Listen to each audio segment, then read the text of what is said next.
오늘도 우리의 삶 가운데 친히 임마누엘 하시어 함께 하시는 나의 주 나의 하나님, 이 시간 마음과 정성과 뜻을 다하여 예배하도록 합니다. 묵도하심으로 2020년 마지막 주일 예배 하나님 앞에 드리도록 합니다. 묵도합니다.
보라, 내가 새 하늘과 새 땅을 창조하나니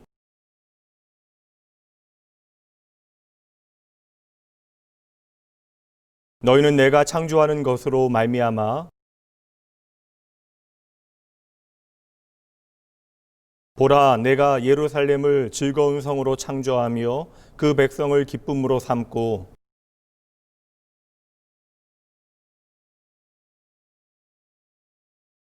웃음소리와 부르짖는 소리가 그 가운데에서 다시는 들리지 아니할 것이며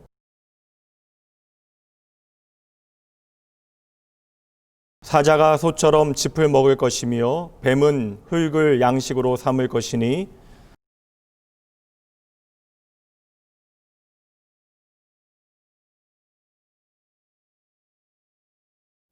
전능하사 천지를 만드신 하나님 아버지를 내가 믿사오며 그 외아들 우리 주 예수 그리스도를 믿사오니 이는 성령으로 잉태하사 동정녀 마리에게 나시고 본디오 빌라도에게 고난을 받으사 십자가에 못 박혀 죽으시고 장사한 지 사흘 만에 죽은 자 가운데서 다시 살아나시며 하늘에 오르사 전능하신 하나님 우편에 앉아 계시다가 저희로서 산자와 죽은 자를 심판하러 오시리라. 성령을 믿사오며 거룩한 공예와 성도가 서로 교통하는 것과 죄를 사하여 주시는 것과 몸이 다시 사는 것과 영원히 사는 것을 믿사옵나이다. 아멘.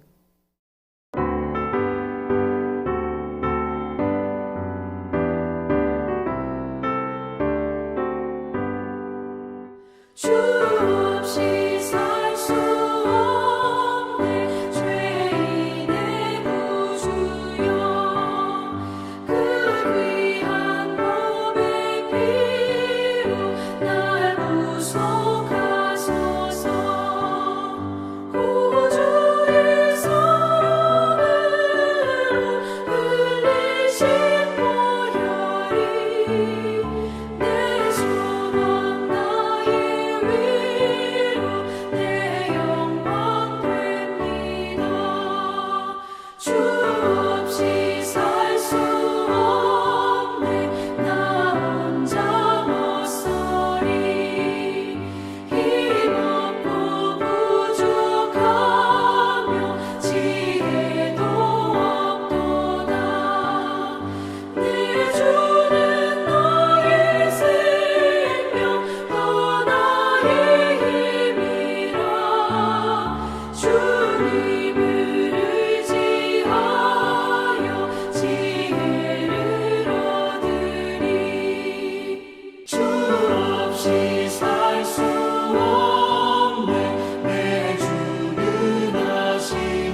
말씀이 육신이 되어 우리 가운데 거하심에 우리가 그의 영광을 보니 아버지의 독생자의 영광이요 은혜와 진리가 충만하더라 말씀하신 하나님의 은혜와 사랑에 감사드립니다. 우리를 사랑하시고 날마다 함께 하신 하나님, 이 시간 우리의 마음을 예배로 하나님께 드릴 수 있도록 인도하심을 감사드리며 죄로 말미암아 죽을 수밖에 없는 우리들을 구원하시기 위하여 독생자 예수 그리스도를 이 땅에 보내신 하나님의 그 크신 은혜의 감사와 찬양을 올려드립니다. 코로나19로 기쁨과 평안이 사라진 시대를 살고 있는 저희들이지만 우리의 소망 되신 예수님이 이 땅에 오심을 소망하며 또한 다시 오실 재림의 주님을 기다립니다. 주님을 기다렸던 신실한 사람들처럼 일상의 현장에서 성실하게 살면서 주님께서 그러하셨듯이 소외되고 낮은 자리에 있는 분들을 돌아보며 추운 날씨와 코로나19의 재확산에 몸이 움츠러들고 활동 반경이 어려움이 있지만 우리의 영혼마저 움츠러들지 않기를 기도합니다. 오히려 찬양이 우리의 입에서 흘러나오기를 기도합니다. 한 해 동안 많은 성도들과 함께 믿음의 길을 걷게 하시니 감사합니다. 기쁨으로 사랑으로 서로 섬기며 봉사하게 하시니 감사합니다. 오직 하나님만이 주실 수 있는 참 평안과 위로를 경험케 하심을 주심을 감사합니다. 이 나라의 민족을 함께 해주심을 감사드리며 하나님께서 주권적으로 역사하셔서 이 나라가 주님의 공의로 바로 설 수 있도록 인도하여 주시길 원합니다. 특별히 한국교회가 어두운 세상 가운데 빛과 소금으로서 선한 영향력을 발휘할 수 있도록 능력을 부어주시길 원합니다. 하나님, 낙원교회를 사랑하시어 귀하신 목사님을 허락하여 주심을 감사드리며 날마다 영혼육의 강건함을 허락하여 주시고 성령 충만케 하셔서 맡겨주신 사명을 잘 감당케 하옵소서. 이 시간 하나님의 말씀을 선포하실 때 말씀을 듣는 모든 이들이 하나님의 음성을 듣게 하시며 말씀하시는 하나님을 만남으로 인하여 하나님께 전심으로 영광을 돌려주길 원합니다. 이 시간 드려지는 예배가 영과 진리로 드려질 수 있도록 성령 하나님께서 우리의 마음과 생각을 붙잡아 주실 것을 원하오며 우리의 길과 진리와 생명 되신 예수님의 이름으로 기도하옵나이다.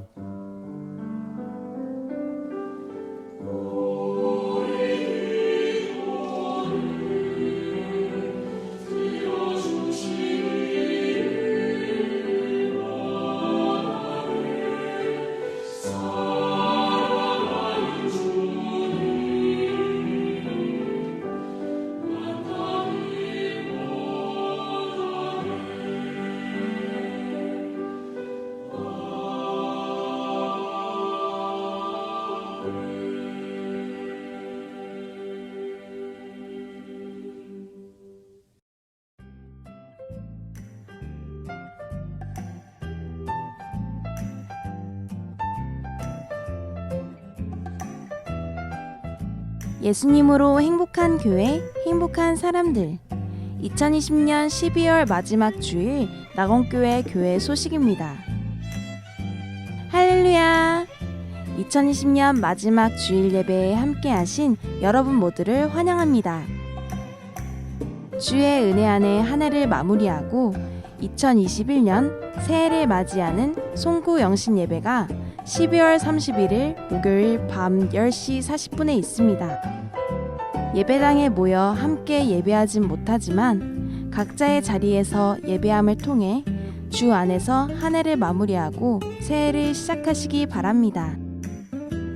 1월 2일 이번 주 토요일 2021년의 첫 번째 무지개 가족 새벽 예배가 있습니다. 예배는 6시에 시작합니다. 지난주 드려진 성탄헌금은 선교비와 구제비로 전액 사용되었습니다.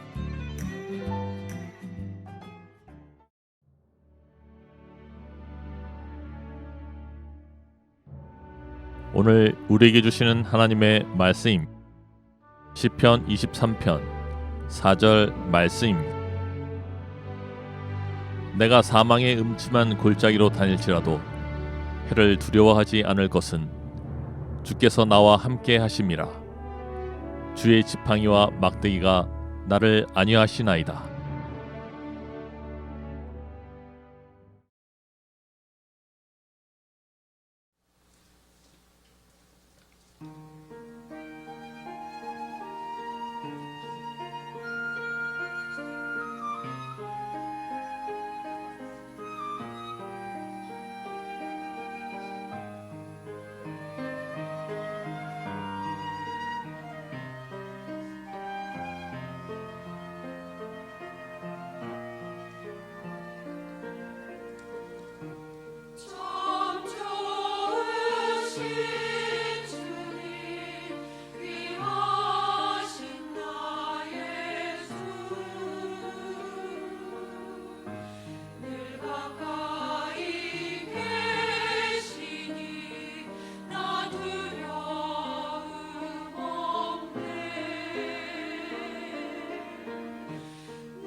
할렐루야. 오늘도 변함없이 하나님 예배하기 위하여 이 시간 함께 하시는 낙원의 모든 가족들을 주님의 이름으로 환영하고 축복합니다. 어느새 2020년의 마지막 주일을 맞이하였습니다. 이 땅의 교회는 전쟁 중에도 경험하지 못할 일들을 경험하고 있고요. 더불어 성도들도 난생 처음 비대면 예배와 유례없는 적막한 성탄절을 보냈습니다.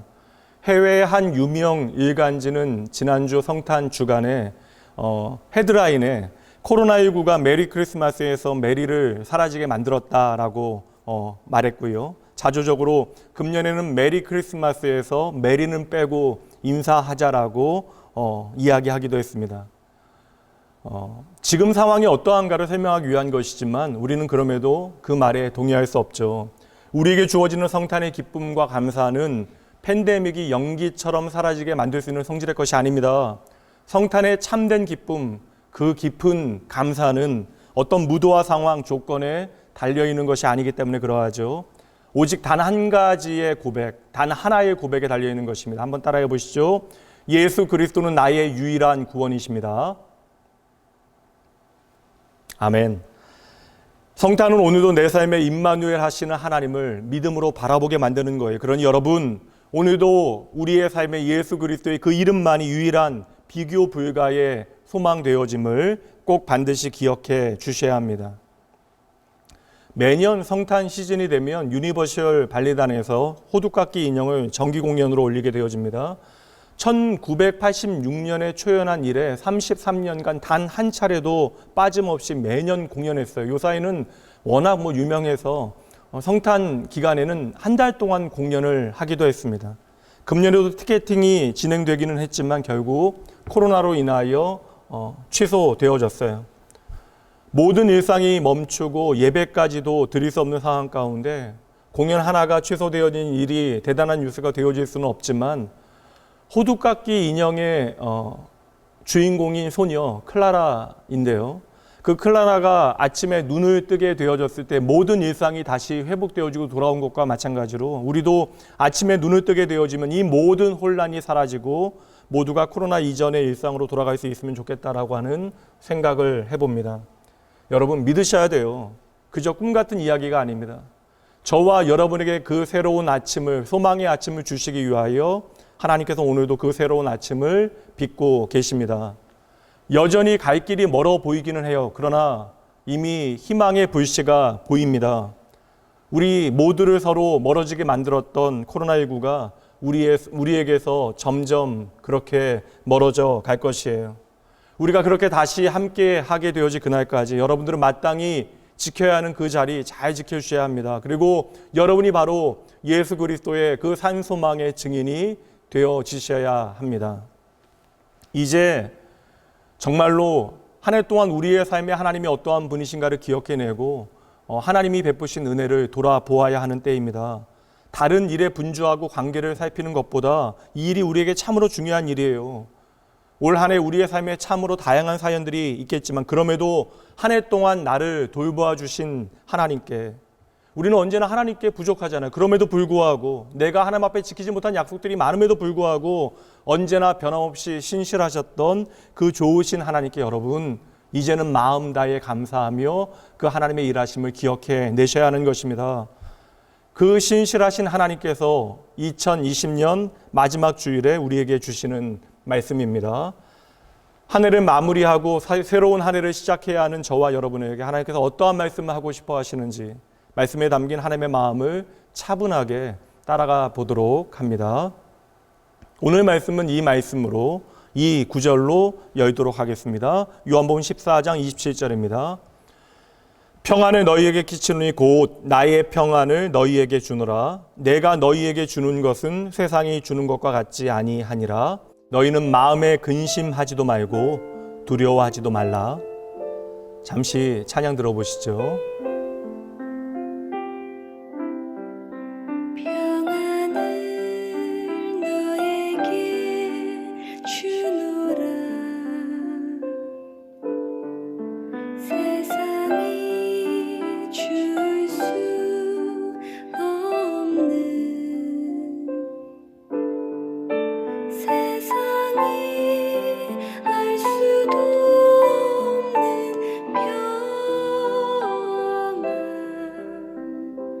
평안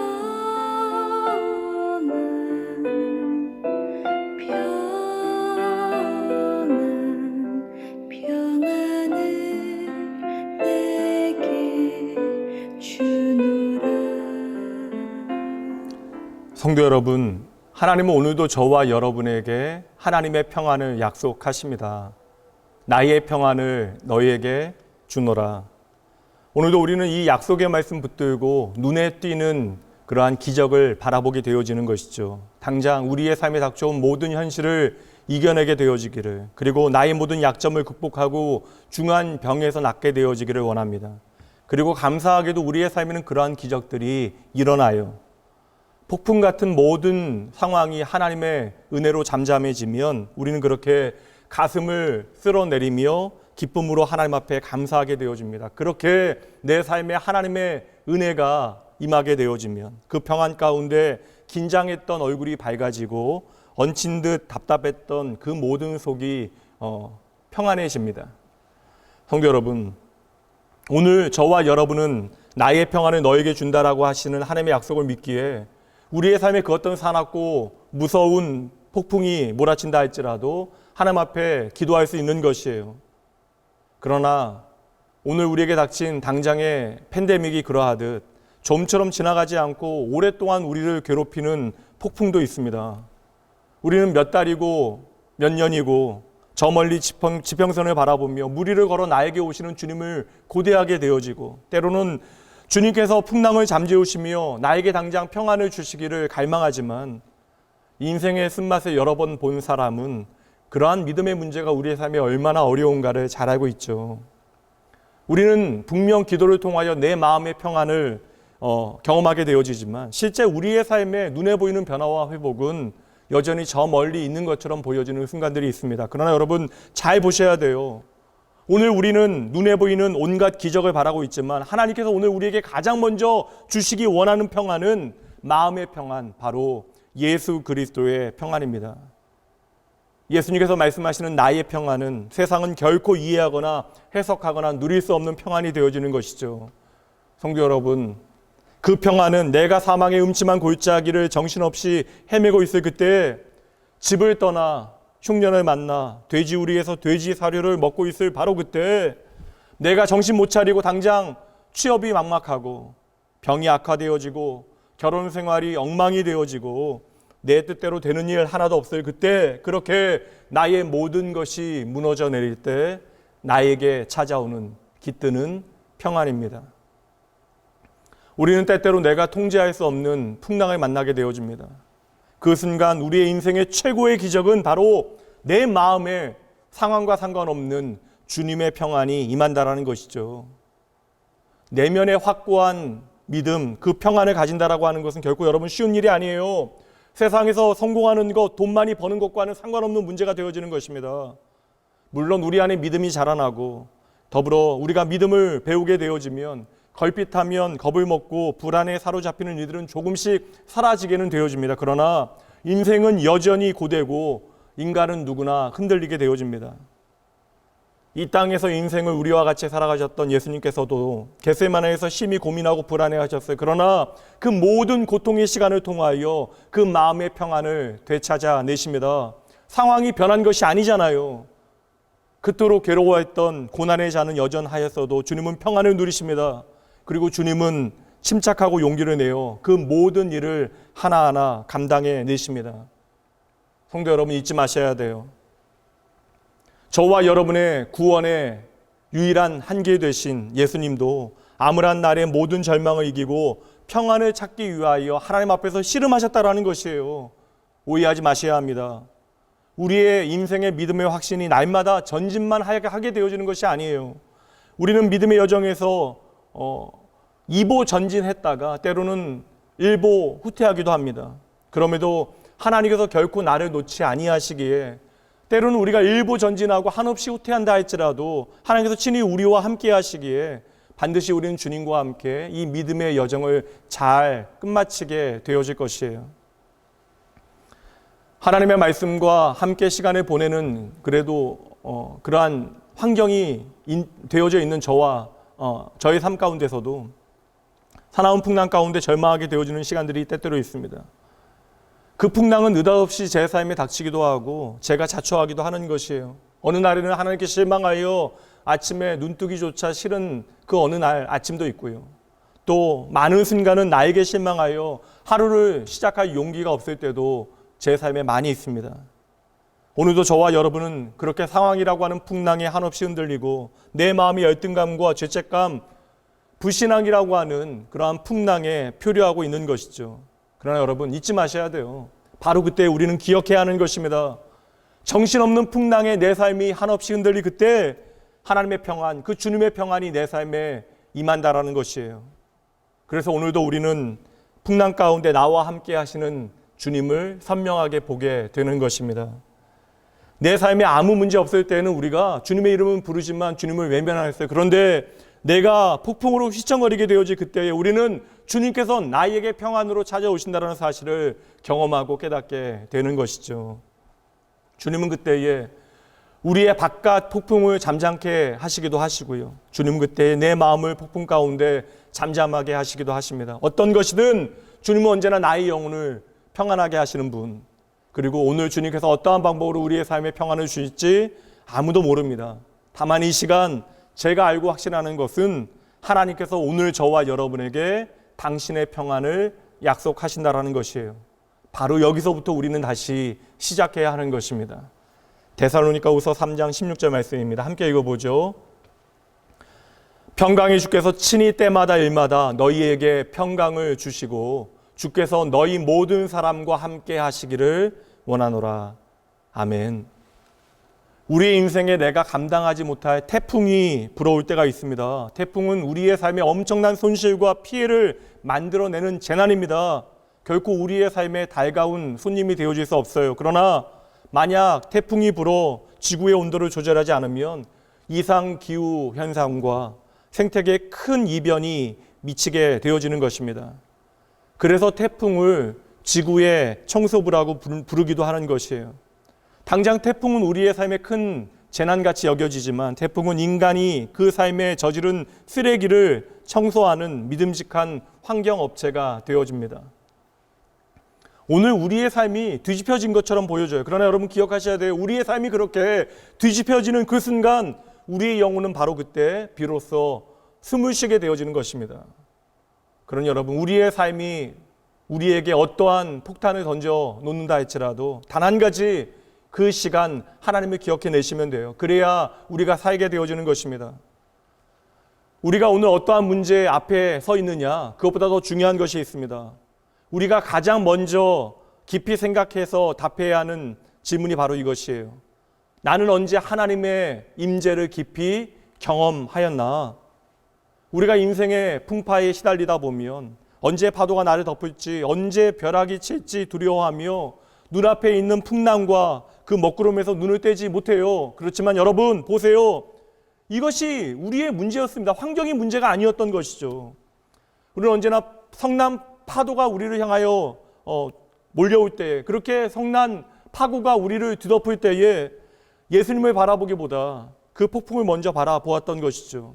그래서 우리는 파도가 넘치될 때에 계속해서 내게 닥쳐오는 파도에만 우리의 시선을 고정하고 살아왔던 것입니다.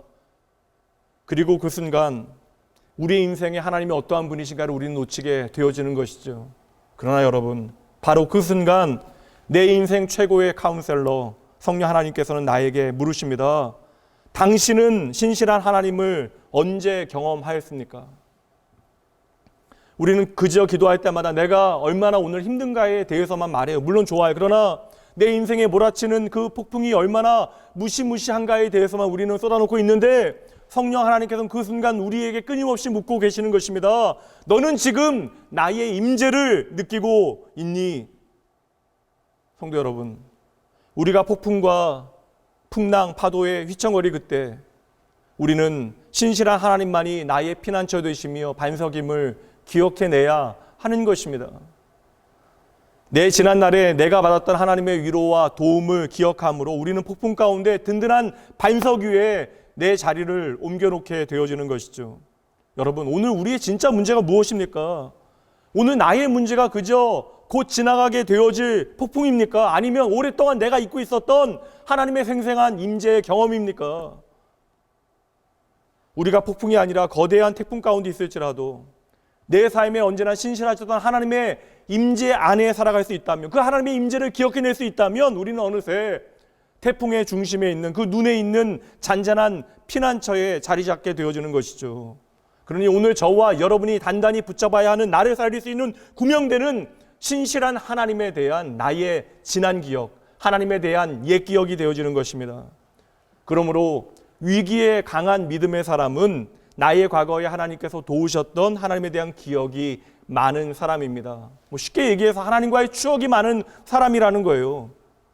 이것은 우리가 이해할 수 있는 신앙의 원리가 되어질 것이라고 생각해요. 때로는 우리가 소중하게 여기는 관계들도 깨어질 위기를 맞이하게 되어집니다. 그러나 과거에 소중했던 옛 기억들은 바로 그 깨어질 수 있는 관계를 붙드는 힘이 되어집니다.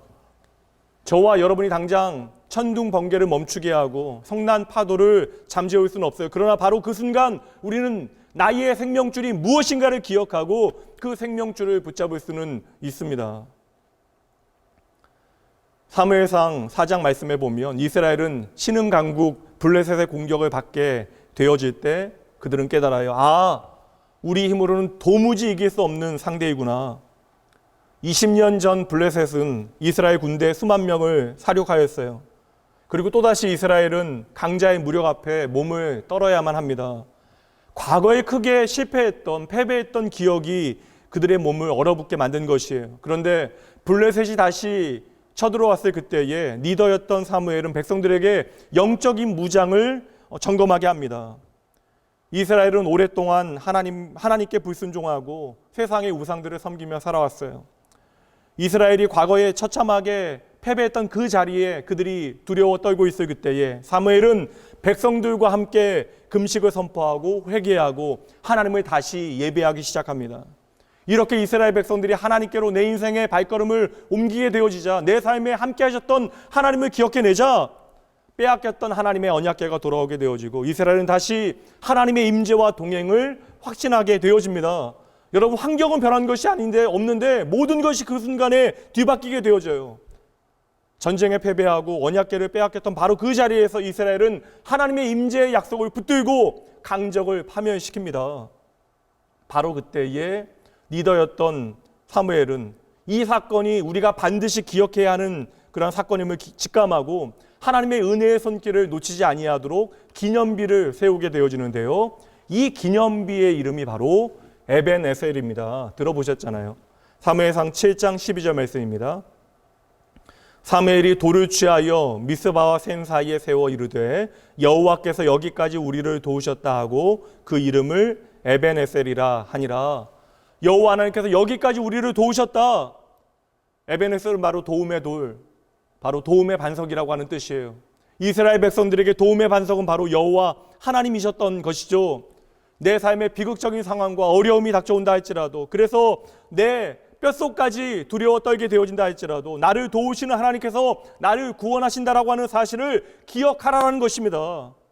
이스라엘 백성들은 미스바와 센 사이에 세워진 그 에벤에셀, 그 돌을 바라보면서 나와 우리를 구원하셨던 신실하신 하나님을 기억해 내는 것이죠. 그러니 여러분, 눈에 보이는 그 돌, 에벤에셀은 신비한 돌이 아닙니다. 어떠한 능력을 발휘하는 것이 아니에요. 또 다시 닥쳐올 암울한 시기를 이겨낼 수 있는 변함없이 신실한 하나님을 기억하고 붙들게 하는 은혜의 기억, 바로 믿음의 반석이 되어지는 것입니다. 그렇다면 성도 여러분, 이제는 여러분들에게 제가 물을 차례입니다.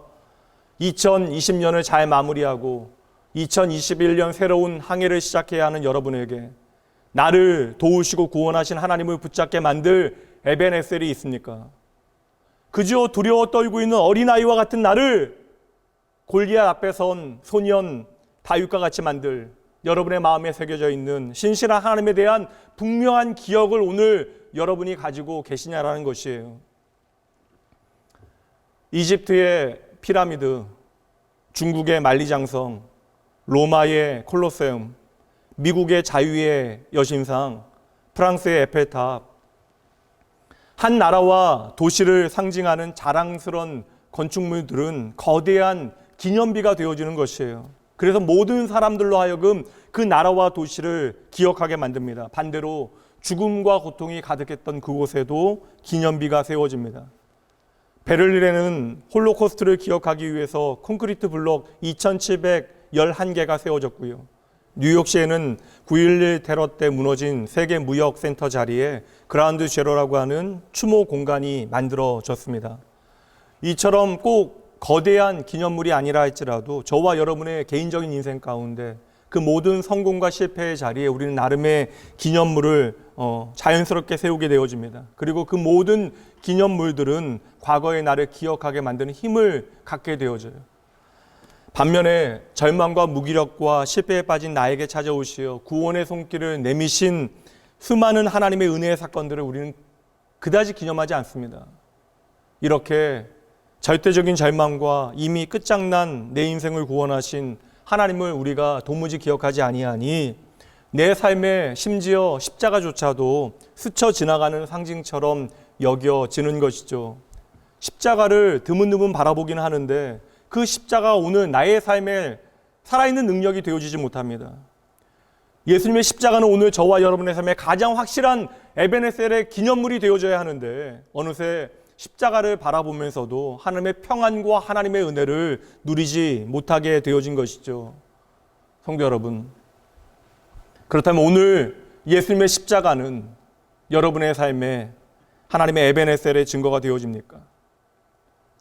에벤에셀을 이렇게 한번 풀어볼게요. 하나님은 어제도 신실하셨고 오늘도 신실하시고 앞으로도 변함없이 신실하십니다.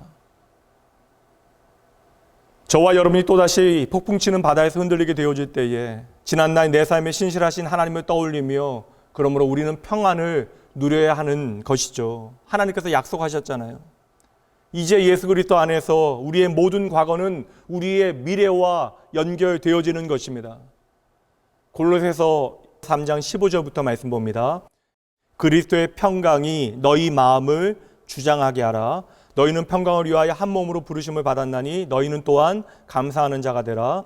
그리스도의 말씀이 너희 속에 풍성히 거하여 모든 지혜로 피차 가르치고 권면하고 시와 찬송과 신령한 노래를 부르며 감사하는 마음으로 하나님을 찬양하고 또 무엇을 하든지 말에나 일에나 다 주 예수의 이름으로 하고 그를 힘입어 하나님 아버지께 감사하라. 이 고백을 하고 있는 바울 사도는 고난에 이골이 난 사람입니다. 날마다 죽음이 침노하는 사망의 음침한 골짜기에서 그러나 바울은 하나님의 평안, 샬롬을 노래하고 있는 것이죠. 그런데 그 표현이 참으로 강렬합니다. 그리스도의 평강, 하나님의 샬롬이 너희의 마음을 주장하도록 하라. 하나님의 샬롬이 너희의 마음을 지배하도록 하라라고 하는 명령입니다.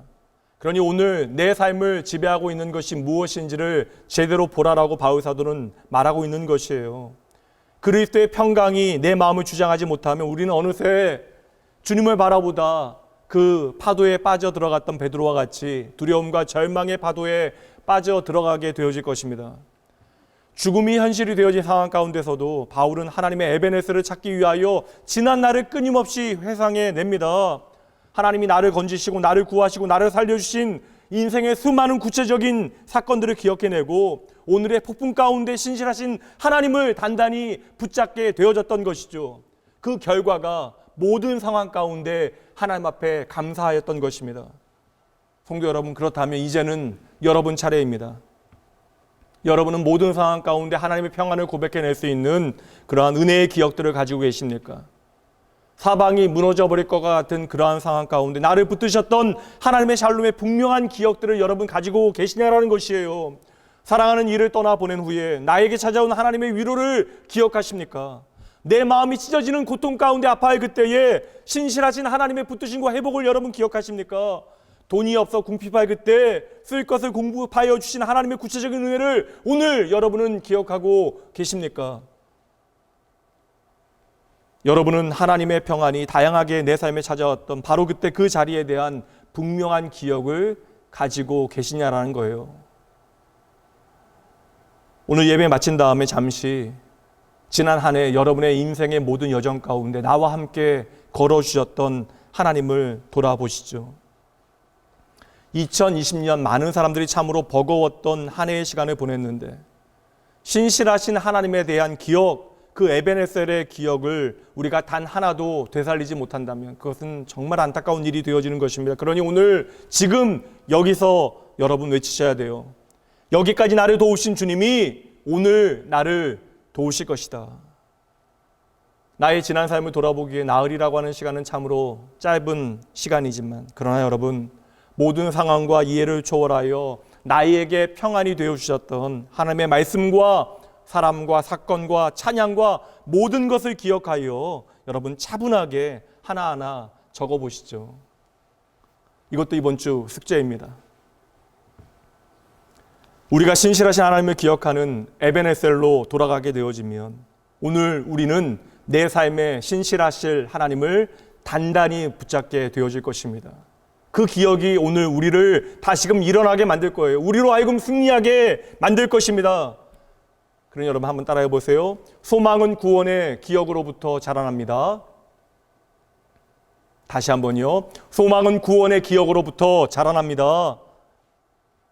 오늘 우리가 폭풍 가운데 가지게 되어지는 소망은 신실하신 하나님의 구원과 하나님의 공급의 기억으로부터 자라나게 되어지는 것이에요. 그리고 우리는 그 소망을 붙들고 다시 한번 일어나게 되어질 것입니다. 여러분 왜 성탄이 우리에게 에베네셀이 되어지는 것이에요? 우리는 성탄을 통하여 내 삶에 찾아오시어 나와 함께 하시는 하나님을 만나게 되어지기 때문이잖아요. 내 눈높이까지 내려오시어 나의 이야기를 들어주신 하나님, 그 하나님을 우리가 만나게 되어질 때 우리는 우리 안에 있었던 모든 열등감과 상처가 한순간에 사라져버리게 되어지는 것입니다. 우리는 그 앞에서 진심으로 나를 환대하시는 하나님을 보게 되어지는 거예요. 금년 한 해 나는 단 한 사람도 받아줄 여유조차 없는 좁은 마음이었는데 우리는 내 삶에 언제나 나를 환대하셨던 하나님을 만나게 되어집니다. 하나님께서는 기꺼이 그렇게 내 삶에 찾아와 내 이야기를 들어주셨던 것이죠. 요한일서 5장 말씀으로 가봅니다. 그를 향하여 우리가 가진 바 담대함이 이것이다. 그의 뜻대로 무엇을 구하면 들으심이라. 우리가 무엇이든지 구하는 바를 들으시는 줄을 안즉 우리가 그에게 구한 그것을 얻은 줄을 또한 아느니라. 아멘. 여러분 오늘 우리의 담대함, 우리의 모든 지식, 우리의 모든 지혜의 근원이 무엇입니까? 바로 이 고백이 있어야 한다는 거예요. 하나님께서 내 마음을 들으시고 내 모든 생각을 헤아리십니다. 히브리서 기자는 더욱더 강력하게 우리에게 독려합니다. 히브리서 4장 16절이요. 함께 읽습니다. 그러므로 우리는 긍휼하심을 받고 때를 따라 돕는 은혜를 얻기 위하여 은혜의 보좌 앞에 담대히 나아갈 것이니라. 아멘. 성도 여러분, 이 말씀 믿고 주눅들지 말고 하나님 앞으로 오늘도 담대히 나아가셔야 합니다. 환경, 처지 그 이야기 더 이상 하지 마세요. 억울함 이야기하지 마십시오. 여러분, 예수 그리스도의 십자가와 그 에베네셀의 놀라운 은혜 앞에 우리는 오늘도 담대히 하나님의 은혜를 붙잡고 나아갈 수 있는 것입니다. 예수님께서 이 땅에 오신 이유도 저와 여러분으로 하여금 다시금 하나님 앞에 담대히 나아갈 수 있도록 하시기 위하여 저와 여러분의 길과 진리, 생명이 되어주신 것이죠. 그러니 여러분 믿고 신뢰하세요. 오늘도 하나님은 우리의 모든 상한 마음과 낮아진 자존감을 회복하십니다.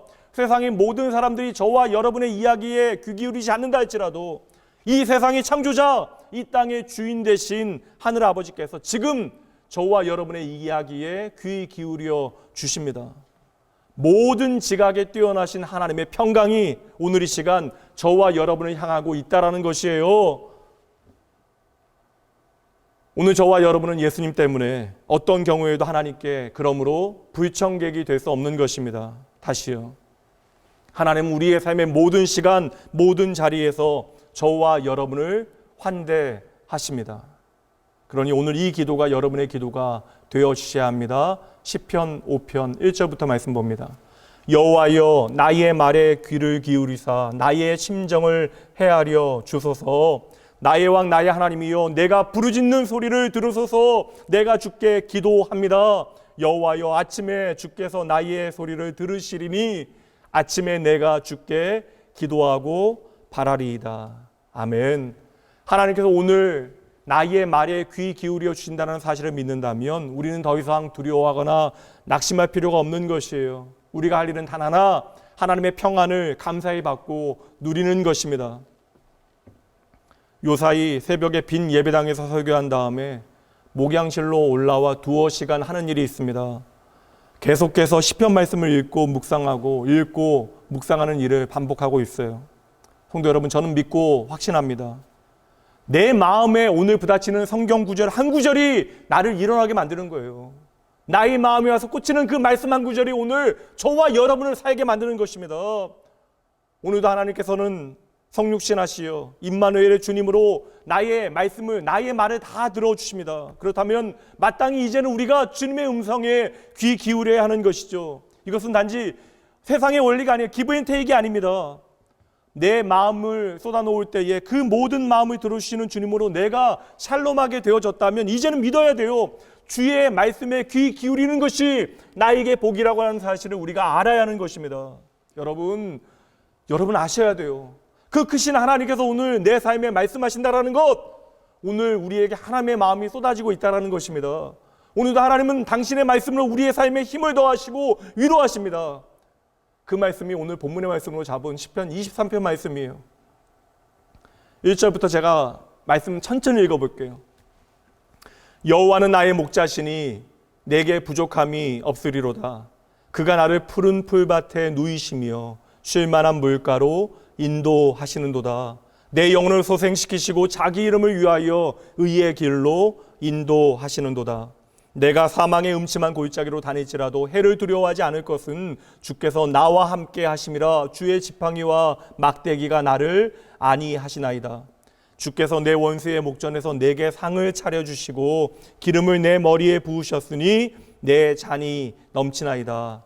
내 평생에 선하심과 인자하심이 반드시 나를 따르리니 내가 여호와의 집에 영원히 살리로다. 아멘. 여러분, 오늘도 이 땅에 수많은 하나님의 자녀들이 아버지 하나님의 말씀을 통하여 하늘의 위로를 풍성히 누리고 있습니다. 세상은 요동치고 내일을 장담하기 어려운 현실 가운데 사람들은 눈앞에 보이는 것이 전부라고 더욱더 착각하고 그것에 몰두하며 살아가요.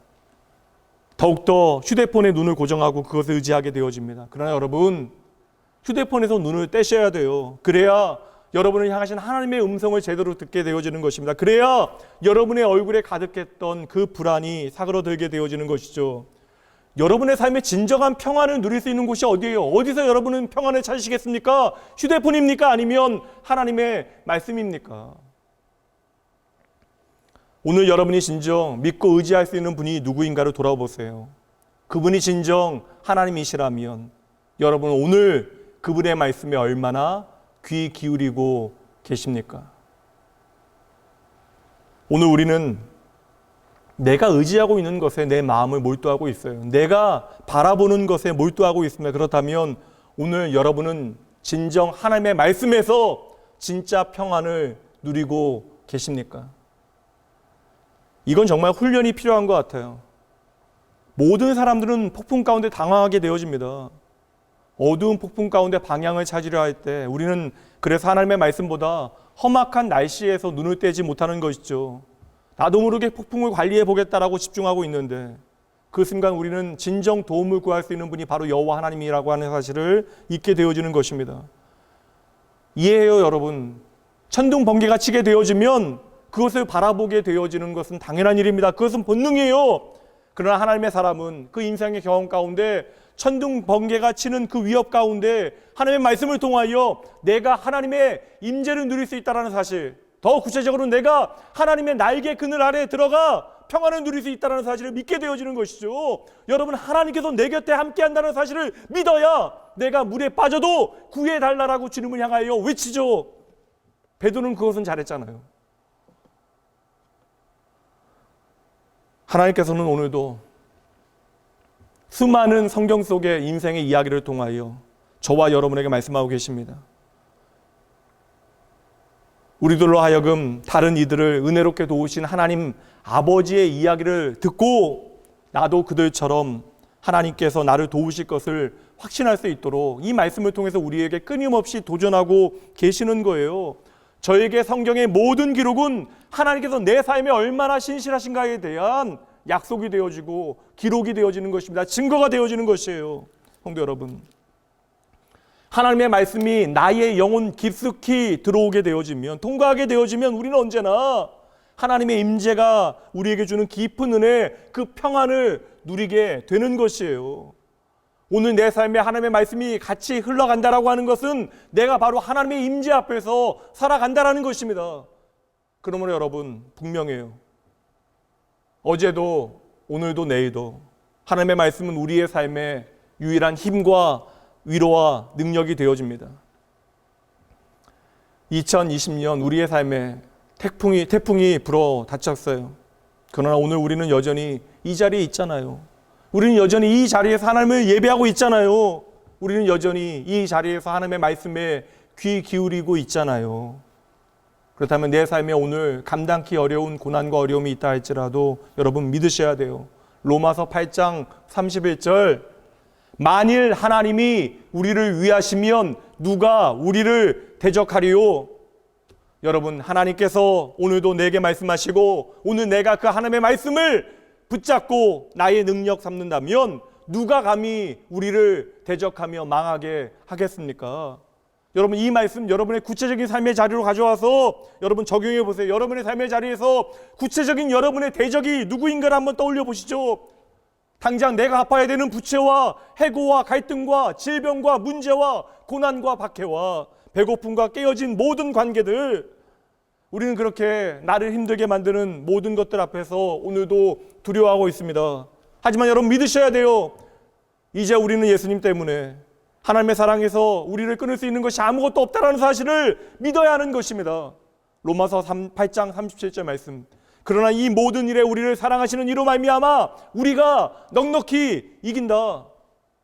이어서 바울 사도는 다시 한번 선포하는데요. 38절 말씀, 내가 확신한다. 사망이나 생명이나 천사들이나 권세자들이나 현재 일이나 장래 일이나 능력이나 높음이나 깊음이나 다른 어떠한 피조물이라도 우리를 우리 주 그리스도 예수 안에 있는 하나님의 사랑에서 끊을 수 없으리라. 아멘. 아멘. 여러분, 오늘 나에게 주시는 하나님의 말씀 제대로 들으셔야 돼요.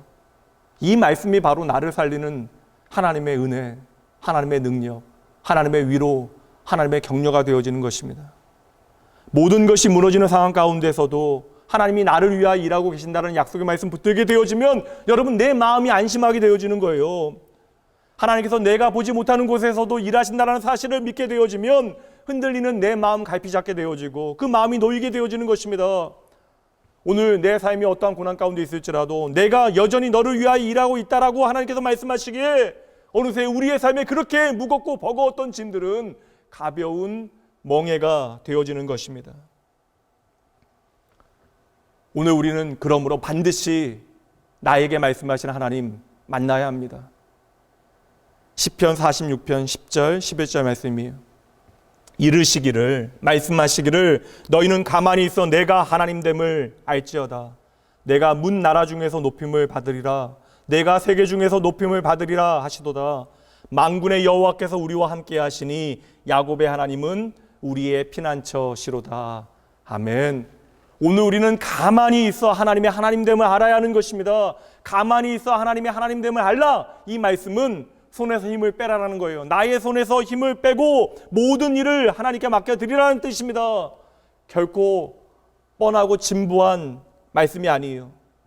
나의 손을 펴서 하나님께 모든 것을 맡기게 되어질 때 우리는 나를 책임지시는 나의 피난처 되신 하나님을 만나게 되어지는 것이죠. 그래야 하나님의 말씀이 내 귀에 내 심령에 들려지는 것입니다. 우리는 하나님의 말씀이 있어야 세상의 세찬 풍랑을 능히 통과해낼 수 있는 것이죠. 하나님의 말씀이 오늘 내게 주어져야 우리는 믿음으로 선포할 수 있는 것입니다. 이사야 46편 1절부터 봅니다.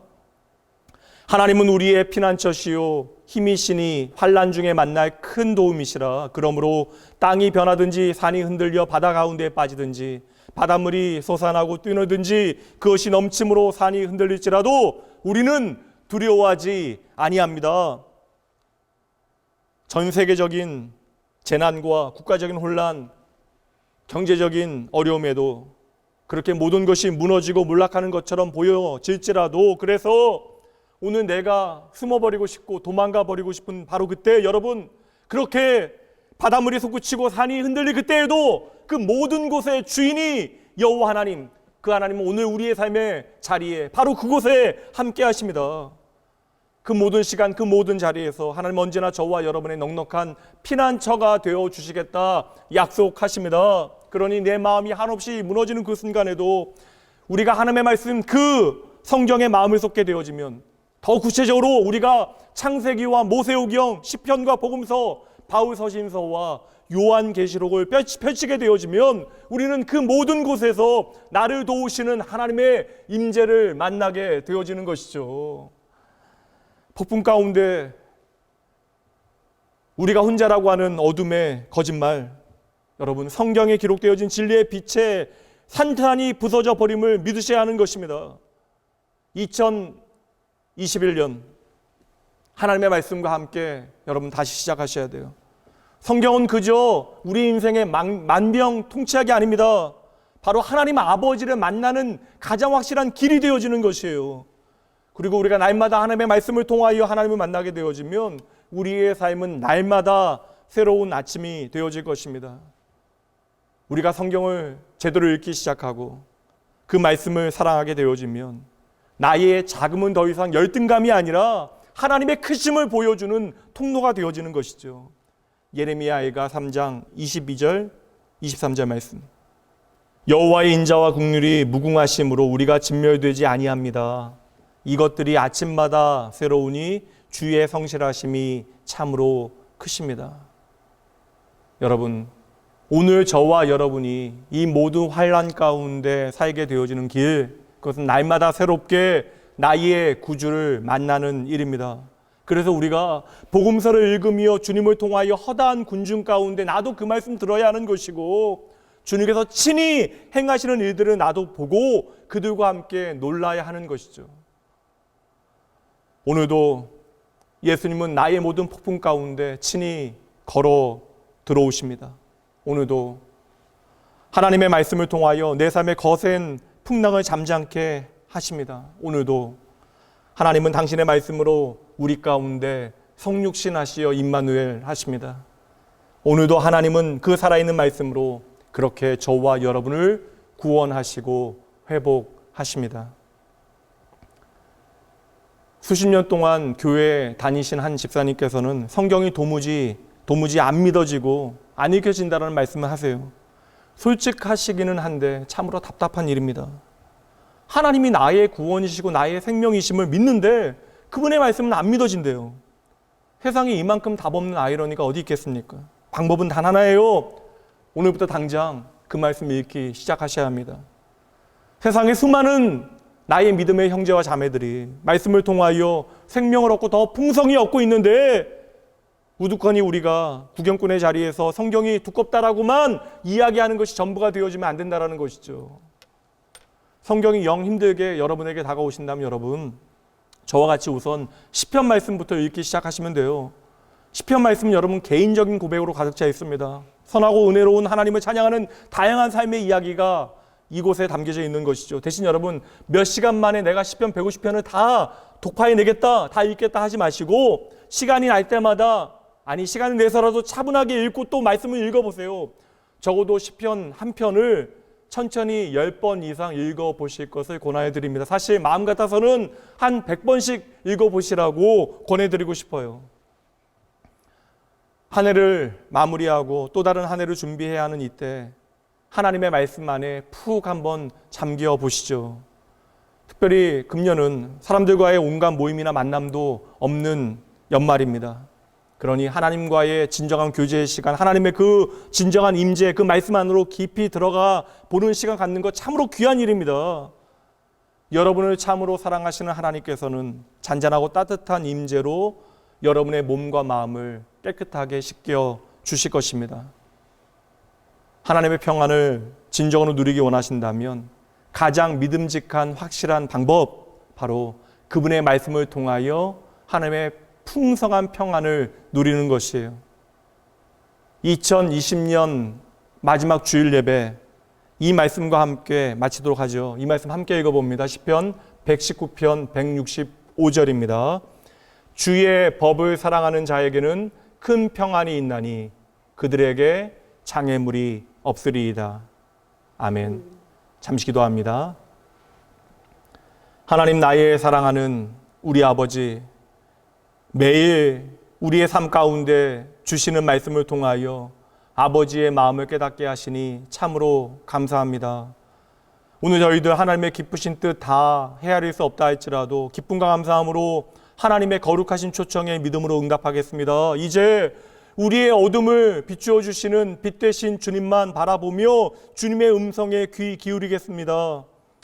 나의 지난 과거에 나를 도우셨던 신실하신 하나님 기억하며 다시금 단단히 붙들게 하시고 오늘 하나님께서 나의 모든 고난을 선하게 바꾸어 주실 것을 확신하게 하여 주시옵소서. 우리는 하나님의 도움으로 반드시 이 모든 고난을 이겨낼 것입니다. 아버지요, 내 인생의 모든 여정 가운데 아버지께서 돌보신 일들을 하나하나 떠올려 보겠습니다.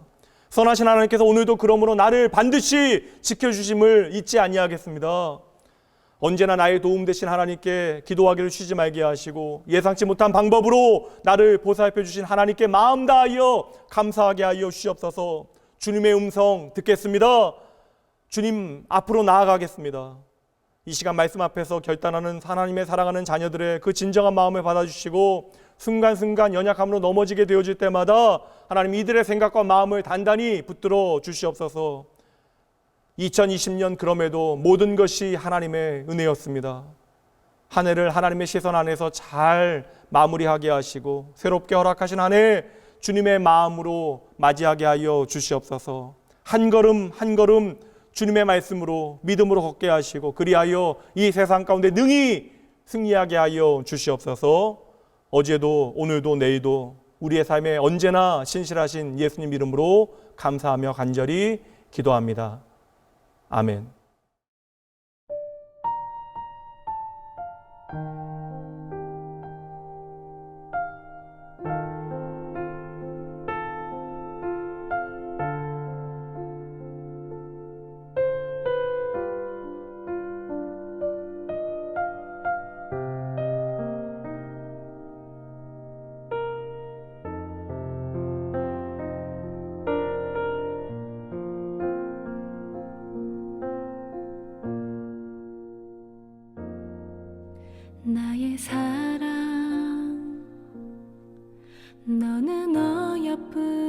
참 귀하다.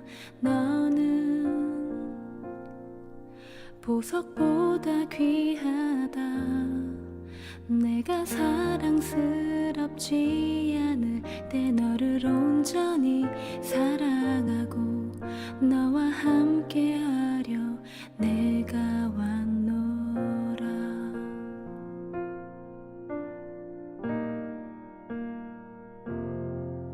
주의 사랑, 이 사랑은 결코 변치 않아. 모든 계절 돌보시네.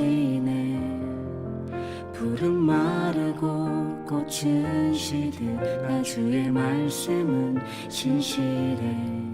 실수가 없으신 주만 바라라.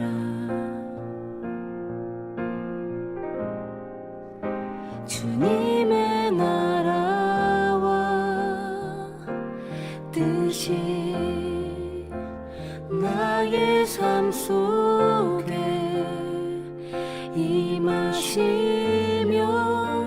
주님 알기를 주만 보기를 소망해.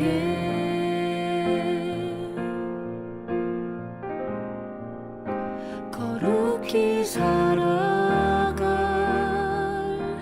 힘과 두려움 없는 믿음 주실 나의 하나님. 완전한 사랑 찬양해.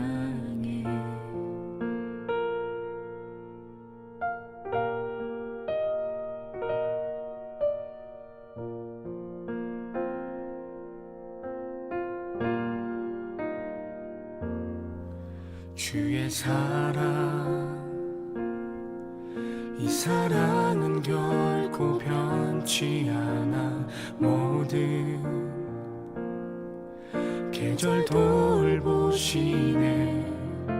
푸른 마르고 꽃은 시드나 주의 말씀은 신실해. 실수가 없으신 주만 바라라.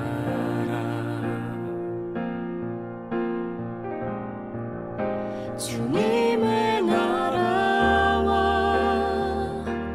뜻이 나의 삶 속에 임하시며 주님 알기를 주만 보기를 소망해.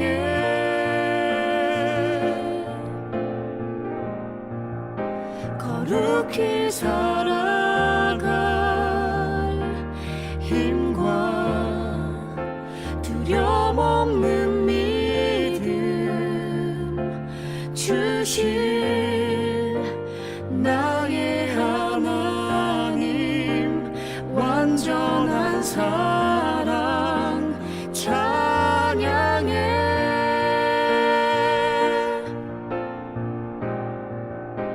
찬양하리 만군의 주. 영원히 함께 하시네. 존귀하신 사랑의 왕. 영원히 통치하시네. 찬양하리 만군의 주. 영원히 함께 하시네. 존귀하신 사랑의 왕. 영원히 통치하시네. 주님의 나라와 뜻이 나의 삶 속에 임하시며 주님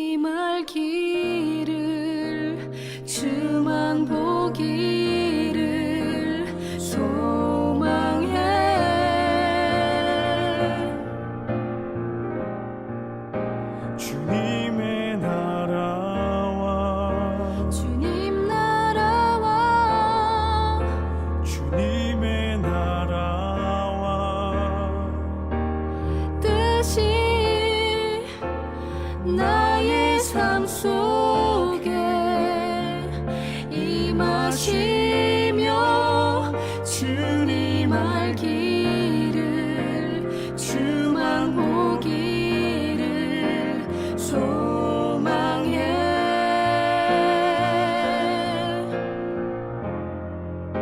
거룩히 살아갈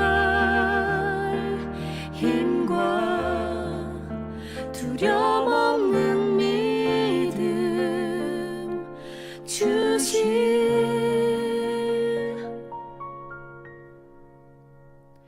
나의 하나님 완전한 사랑 찬양해.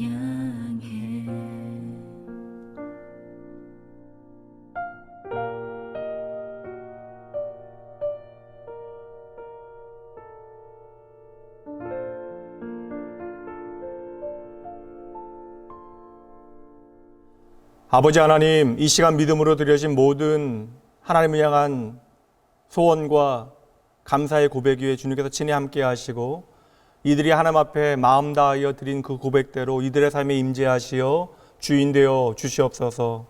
오직 주 안에 새로운 소망 발견하고 주님 앞에 감사함으로 드린 손길마다 축복하시되 이들의 삶에 오직 주님만이 유일한 소망 되어짐을 증명하고 살아낼 수 있도록 주여 친히 함께하여 주시옵소서. 나의 최선의 감사의 고백을 주님 앞에 돌려드립니다. 언제나 하나님의 은혜 앞에 믿음으로 반응하는 아름다운 성도의 삶이 되어지게 하시고 주의 마음으로 주의 사랑을 살아내는 자녀들 되게 하여 주시옵소서. 특별히 하나님, 이 시절 참으로 어려움 가운데 있는 성도들 기억하여 주시고 그 공고한 날에 나의 도움 되신 하나님 더욱더 믿음으로 바라보아 내 삶의 구원자 되신 하나님 경험하게 하시고 그 하나님의 긍휼과 사랑의 증인되게 하여 주시옵소서. 주님으로 말미암아 우리에게 주어진 모든 것들을 누릴 때마다 아버지 하나님의 마음을 더욱더 깊이 깨닫고 감사하게 하시옵소서. 어제도 오늘도 내일도 우리의 유일한 소망이 되어주시고 우리로 말미암아 하나님의 새날을 살아내게 하실 우리의 생명 되신 예수님 이름으로 축복하며 간절히 기도합니다. 아멘.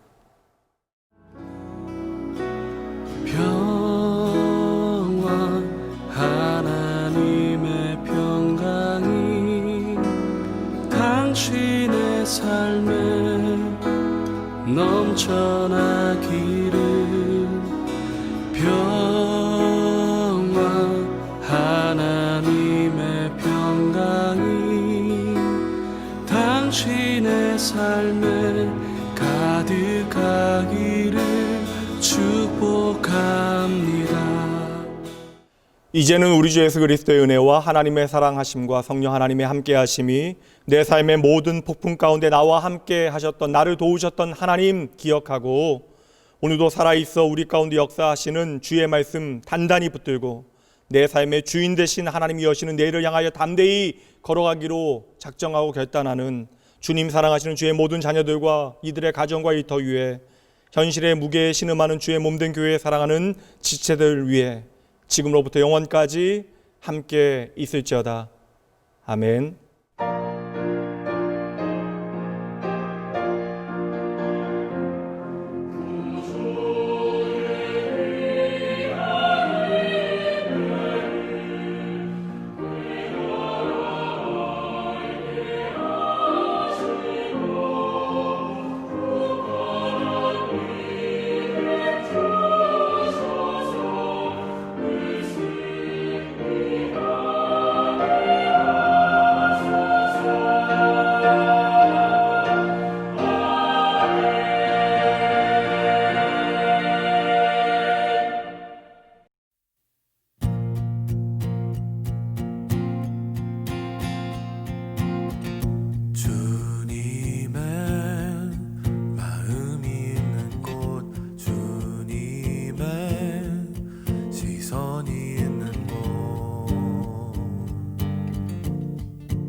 시선 있는 곳